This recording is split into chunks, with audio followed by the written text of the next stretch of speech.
جبکہ اللہ تعالیٰ فرماتا فلا تخشوہم واخشونی، ان سے مت ڈرو، مجھ سے ڈرو۔ اللہ کا خوف جس کے دل میں آ گیا، اللہ اس کو ہر خوف سے آزاد کرتا ہے، ہر خوف سے آزاد کرتا ہے۔ ہم ہندوستان کے جملہ مسلمان جتنے بھی ہیں، ایک مرد قلندر، مرد درویش سیدی سرکار معین الدین حسن چشتی غریب نواز کے اس ہند میں رہتے ہیں۔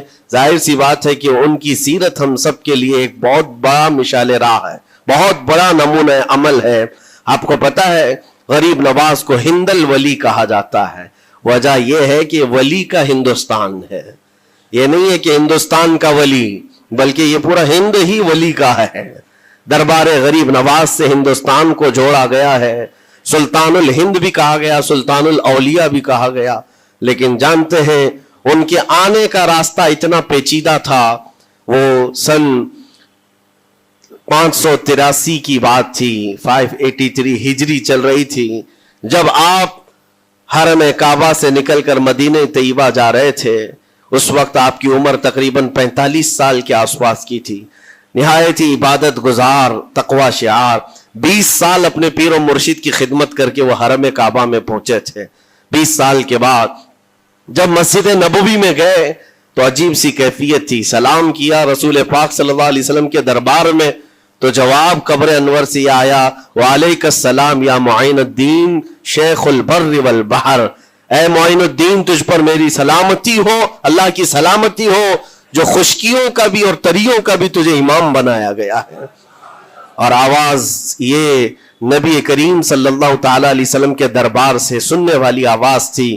آپ گھبرائے تھے، تھوڑا سا سراسیمگی تھی، یہ ہندوستان کی طرف اشارہ کر کے میرے آقا صلی اللہ تعالی علیہ وسلم نے فرمایا تھا کہ تجھے ہند کی ولایت دی جاتی ہے۔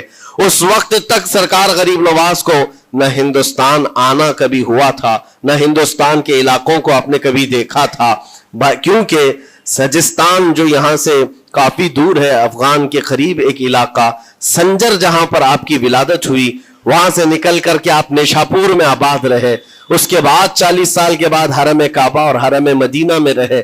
لیکن اچانک یہ بات کہ تمہیں ہند کی ولایت دی جاتی ہے، ایک تعجب والی بات ہے، نئی جگہ پر بھیجا جا رہا ہے۔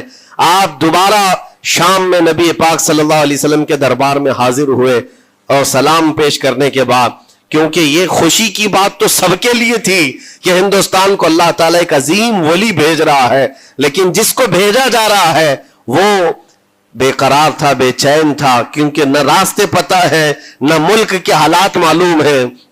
بارگاہ مصطفیٰ صلی اللہ علیہ وسلم میں دوبارہ جب حاضری ہوئی، عرض کیا آقا آپ کا حکم، اس کی تعمیل کے لیے بندہ حاضر ہے، لیکن نہ یہ فقیر ہندوستان کے راستے دیکھا ہے، نہ وہاں کے حالات معلوم ہے۔ حضور پاک صلی اللہ تعالی علیہ وسلم کے دربار میں یہ اپنی بپتا سنا رہے تھے، داستان غم سنا رہے تھے، غنودگی طاری آ گئی، یعنی نیند سی کیفیت آ گئی، اور بارگاہ رسول صلی اللہ علیہ وسلم میں ایک دیوار پر ٹیک لگا کر جیسی ہی آپ کی آنکھیں بند ہوئی، رسول کریم صلی اللہ علیہ وسلم تشریف لائے اور اشارہ فرما کر پورے ہندوستان کے نقشے آپ کے سامنے کھول کر رکھ دیے، اور پھر غریب نواز کو یہ بتایا بھی کس جگہ سے تمہیں سفر کرنا ہے، کیسے تمہیں جانا ہے اور کہاں تمہارا مسکن ہوگا۔ سرکار غریب نواز فرماتے ہیں اس ایک خواب میں میں نے رسول کریم صلی اللہ تعالی علیہ وسلم کے ہاتھ میں اجمیر کے پہاڑ بھی دیکھ لیے، وہاں کے قلعے بھی دیکھ لیے تھے جو موجود تھے، اور اس کے بعد پھر کس بات کا خوف ہے، کس بات کا ڈر ہے؟ جنہوں نے راستے بتائے ہیں وہ ہادی رسول، وہ ہادی عالم ہے، نبی پاک صلی اللہ علیہ وسلم آئے ہی ہیں پوری کائنات کو راستہ دکھانے کے لیے، اور جنہوں نے غریب نواز کو ہند کا راستہ بتایا ہو، پھر ڈر کس بات کا؟ جب آپ بیدار ہوتے ہیں تو اپنے ساتھ 40 قطب اس اولیاء کرام کی جماعت لے کر مدینہ طیبہ سے سفر کے لیے نکلے تھے۔ میرے عزیزو اب بات یہاں آتی ہے، اسی لیے مدینہ طیبہ سے یہ پورا پلان ہوا ہے، مدینہ طیبہ سے بھیجا گیا ہے، مدینہ طیبہ سے پلیسمنٹ ہوا ہے، اسی وجہ سے آج تک تاریخ غریب نواز کو عطائے رسول کہتی ہے۔ عطائے رسول ہے، رسول اللہ کی عطا ہے، ہندوستان والوں کے لیے خاص عطا ہے میرے آقا صلی اللہ علیہ وسلم کی۔ جب وہ سفر کے لیے نکلے، سن 83 سے چلے تھے